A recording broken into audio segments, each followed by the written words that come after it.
ಕೊಳ್ಳೇಗಾಲ ಪಟ್ಟಣದಲ್ಲಿ ಮೊನ್ನೆ ನಡೆದ ಬಲಗೈ ಒಳ ಮೀಸಲಾತಿ ಖಂಡಿಸಿ ನಡೆದ ಪ್ರತಿಭಟನೆಯಲ್ಲಿ ಇಬ್ಬರು ಮಾಜಿ ಶಾಸಕರುಗಳಾದ ನಂಜನಗೂಡು ಮಾಜಿ ಶಾಸಕರಾದ ಹರ್ಷವರ್ಧನ್, ಕೊಳ್ಳೇಗಾಲ ಮಾಜಿ ಶಾಸಕರಾದ ಎನ್ ಮಹೇಶ್ ಅವರುಗಳ ಕುಮ್ಮಕ್ಕು ಮತ್ತು ಆರ್ಎಸ್ಎಸ್ ಕೈವಾಡವಿದೆ ಎಂದು ಕೊಳ್ಳೇಗಾಲ ಪತ್ರಿಕಾಗೋಷ್ಠಿಯಲ್ಲಿ ನಾಗರಿಕ ಹಿತರಕ್ಷಣಾ ಹೋರಾಟ ಸಂಸ್ಥೆಯ ಸಂಸ್ಥಾಪಕ ಅಧ್ಯಕ್ಷರಾದ ನಟರಾಜ್ ಮಾಳಿಗೆರವರು ತಿಳಿಸಿದರು. ಪಟ್ಟಣದಲ್ಲಿ ನಡೆದ ಪ್ರತಿಭಟನೆ ಸಮಾಜದ ಸ್ವಾಮೀಜಿಯವರ ಭಾವಚಿತ್ರಕ್ಕೆ ಅವಮಾನ ಮಾಡಿದ್ದಾರೆ ಹಾಗೂ 13 ಜನರ ವಿರುದ್ಧ ಎಫ್ಐಆರ್ ಆಗಿದ್ದು ಎಫ್ಐಆರ್ ವಾಪಸ್ ಪಡೆಯಬೇಕೆಂದು ಮಾಜಿ ಜಿಲ್ಲಾ ಪಂಚಾಯತ್ ಸದಸ್ಯರಾದ ನಾಗರಾಜ್ ಕಮಲ್ರವರು ಈ ಮೂಲಕ ಒತ್ತಾಯ ಮಾಡಿದ್ದಾರೆ.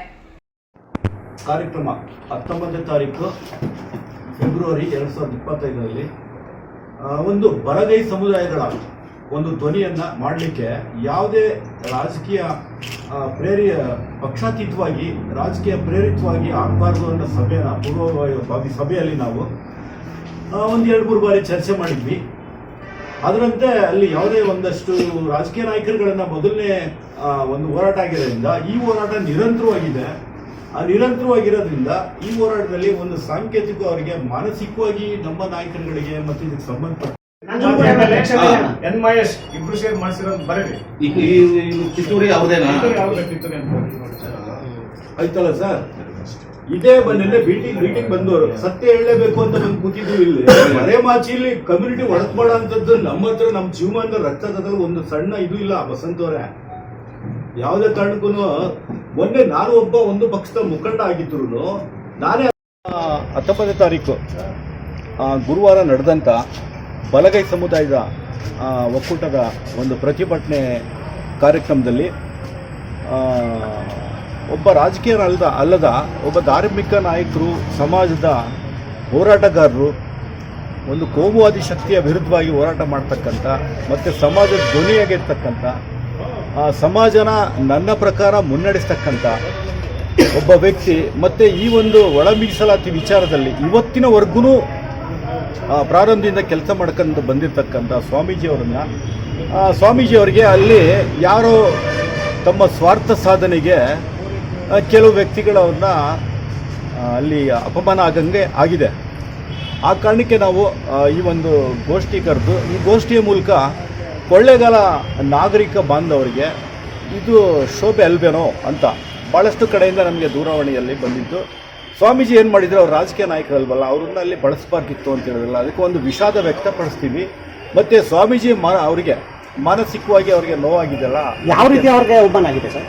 ಅವರ ಒಂದು ಭಾವಚಿತ್ರವನ್ನು ಹಿಡಿದು ಅವ್ರಿಗೆ ಒಂದು ಮುಖದ ಮೇಲೆ ಒಂದು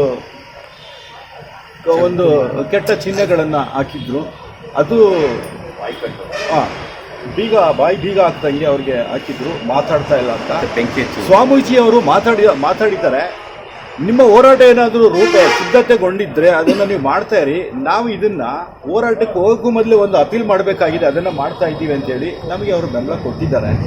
ನಾವಿಲ್ಲಿ ಬರಲಿಕ್ಕೆ ಮಾತಾಡ್ಲಿಕ್ಕೆ ಕರೆದಾಗ ಈ ಸುದ್ದಿನ ಅವ್ರು ಹೇಳಿದ್ರು. ಇಷ್ಟು ವಿಚಾರಗಳು ಅವರು ಕೆಲಸ ಮಾಡ್ತಾವ್ರೆ. ಇಲ್ಲಿ ನಮ್ಮ ಸ್ನೇಹಿತರುಗಳು ಅವ್ರು ಯಾಕೆ ಮಾತಾಡ್ತಾ ಇಲ್ಲ ಅಂತ. ಅವರು ಹೋಗಿ ಒಂದು ಚುನಾಯಿತ ಪ್ರತಿನಿಧಿ ಆಗಿದ್ದರೆ ಅವ್ರು ಮಾತಾಡಬೇಕಿತ್ತು. ಮೊದಲಿಗೆ ಅವರೇ ಮಾತಾಡಬೇಕಿತ್ತು. ಅವರು ಮಂತ್ರಿಗಳನ್ನ ಮತ್ತು ಸಂಬಂಧಪಟ್ಟ DPR ಸೆಕ್ರೆಟರಿ ಇರ್ಬೋದು, ನಮ್ಮ SC ಮಾಧವಪ್ಪ ಇದಕ್ಕೆ ಸಂಬಂಧಪಟ್ಟಂಥ ಸೋಷಿಯಲ್ ವೆಲ್ಫೇರ್ ಮಂತ್ರಿಗಳಿದ್ದಾರೆ, ಜೊತೆಗೆ ಇವರು CM, ಭಾಳ ಮುಖ್ಯವಾಗಿ CM ಇವ್ರುಗಳಿಗೆ ಒತ್ತಡ ಥರ ಅಂತ ಕೆಲಸನ ಅವ್ರು ಮಾಡ್ತಾ ಇದ್ದಾರೆ. ಅದನ್ನು ಮಾತ್ರ ಅವ್ರ ಕೈಲಿ ಮಾಡಿಸ್ಬೋದು. ಬಟ್ ಇನ್ನು ಯಾವ ರೀತಿ ವಾಯ್ಸ್ ಮಾಡಬೇಕು ಅನ್ನೋದು ನಮ್ಮ ಪ್ರಶ್ನೆ ಕೆಲವ್ರಿಗೆ ಕೇಳಿದವ್ರಿಗೆ. ಹಾಗಾಗಿ ಇಲ್ಲಿ ಯಾವುದೇ ಹೋರಾಟ ಯಶಸ್ವಿಯಾಗಿದೆ. ಹೋರಾಟದಲ್ಲಿ ಒಂದು ಸಣ್ಣ ಪುಟ್ಟ ಘಟನೆಗಳಾಗಿದೆ. ಅದಕ್ಕೂ ಸಹ ವಿಷಾದ ವ್ಯಕ್ತಪಡಿಸೋಣ. ಮತ್ತು ನಮ್ಮ 13 ಜನ ನಮ್ಮ ಸ್ನೇಹಿತರುಗಳಿಗೆ, ನಮ್ಮ ಹುಡುಗರುಗಳಿಗೆ ಆಗಿರೋಂಥ FIR ರದ್ದು ಮಾಡಿಸ್ಲಿಕ್ಕೆ ನಾವು ಅವ್ರಿಗೂ ಹೇಳ್ತೀವಿ, ನಿಮ್ಮ ತಮ್ಮಂದಿರು, ನೀವು ಸಣ್ಣ ಒಂದು ಮೆದು ಧೋರಣೆನೋ ಅಥವಾ ನಿಮ್ಮ ಕ್ರಮಗಳು ಸ್ವಲ್ಪ ನಿಧಾನಗತಿಯಲ್ಲಿ ಹೋಗಿದ್ದಕ್ಕೆ ನಾವು ಉದ್ವೇಗವಾಗಿ ಹಂಗೆ ಮಾಡಿದ್ದೀವಿ. ಇದನ್ನು FIR ರದ್ದುಗೊಳಿಸಲಿಕ್ಕೆ ನೀವು ಮಾಡಿ ಅಂತ ಕೇಳ್ಕೊತೀವಿ.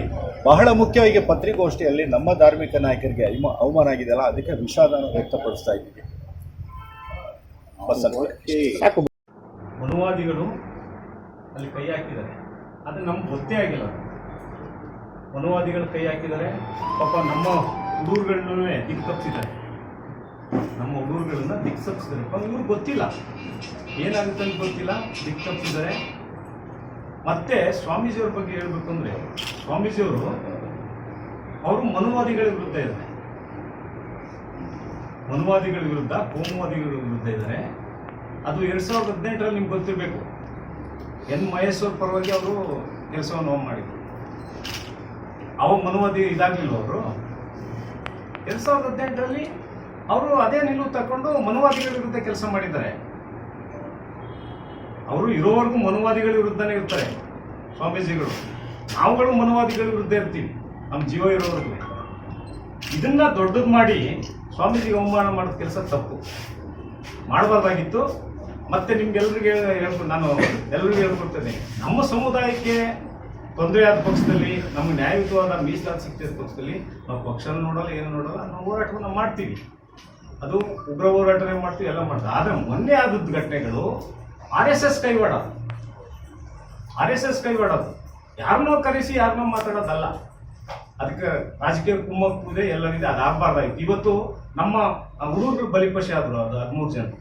ದಯವಿಟ್ಟು ನಾವು ಸರ್ಕಾರ ಕೇಳ್ಕೊಳ್ಳೋದಿಷ್ಟೇ, ಆ 13 ಜನರದ್ದು ಏನು FIR ಆಗಿದೆ ಅದನ್ನು ರದ್ದು ಮಾಡಿ ಅವ್ರಿಗೆ ಒಂದು ಒಳ್ಳೆಯ ಸಂದೇಶನ ಕೊಡಲಿ. ಇನ್ನೊಂದ್ಸರಿ ಆಗಬಾರ್ದು ಘಟನೆ, ಸರ್ಕಾರಕ್ಕೆ ನಾನು ಕೇಳ್ಕೊಳ್ಳೋದಿಷ್ಟೇ, ಅದನ್ನು ರದ್ದು ಮಾಡಿ ನಮ್ಮ ಹುಡುಗರಿಗೆ ಯಾವುದೇ ವಿಧವಾದ FIR ಹಾಕಬಾರ್ದು. ದಯವಿಟ್ಟು ಅವ್ರನ್ನ ಆ ಒಂದು ರದ್ದು ಮಾಡಬೇಕು ಅಂತ ಕೇಳ್ಕೊಂಡು ನಾನು ಧನ್ಯವಾದ. ಪ್ರಶ್ನೆಗಳಿದ್ರೆ